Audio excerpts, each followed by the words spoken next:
Les moments inoubliables de Steve Mandanda. Son premier match avec l'OM face à Caen où il remplace Carasso blessé au pied levé. Sa victoire avec l'OM à Anfield où il se dit qu'il n'a peur de rien. Sa convocation pour l'Euro 2008, il était déjà El Phénoméno. Ses premiers pas comme numéro 1 des Bleus pour la saison 2008-2009. Son match au Vélodrome face à l'Argentine de Messi et Maradona qui lui fera perdre définitivement sa place de numéro 1 en bleu. Son duel épique face à Lloris lors du 5 partout qui reste le match le plus beau de Ligue 1 en termes de scénario. Ces deux titres avec l'OM de Deschamps après 18 ans de disette, la Coupe de la Ligue 2010 et le championnat 2010. Sa participation à la Coupe du Monde 2010 comme numéro 2 et la grève malheureusement de Naïsna. Son beau parcours en Ligue des Champions 2012 où il sort l'Inter mais sort face au Bayern en quart de finale. L'année suivante avec un OM qui va un peu moins bien où il sort un match d'anthologie face au Lille de Dimitri Payet. Sa blessure lors de la saison 2013-2014 lors de la dernière journée de Ligue 1 qui le prive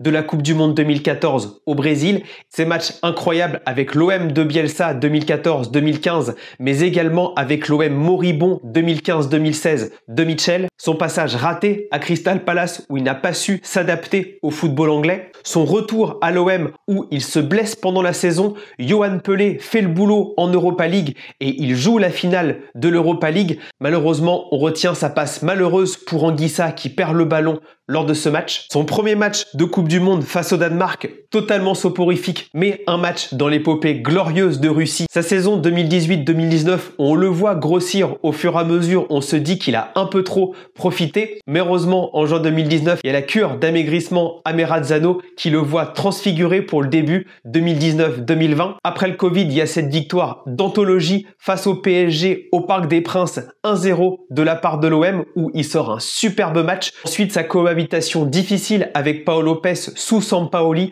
où il joue quelques matchs puis retourne sur le banc. Son deuxième match de Coupe du Monde à la Coupe du Monde 2022 face à la Tunisie et le fameux but refusé à Griezmann lors de la pub lancée par TF1. Ses deux dernières belles saisons avec le Stade Rennais en 2023 et en 2024. Et enfin ce chant du cygne lors de la saison 2024-2025 où il sera remplacé par Brice Samba mais aura une sortie d'anthologie au Vélodrome avec le brassard devant le virage. Voilà mes moments marquants d'Il Phénoméno. N'hésitez pas à me mettre en commentaire les vôtres. J'ai eu la chance de suivre sa carrière du début jusqu'à la fin. On a vu vraiment un chat dans les buts avec également un très bon jeu au pied qui est tombé évidemment en équipe de France face à un monument, Hugo Lloris, mais qui aura marqué tant la Ligue 1 que l'équipe de France. Dites-moi ce que vous en pensez en commentaire.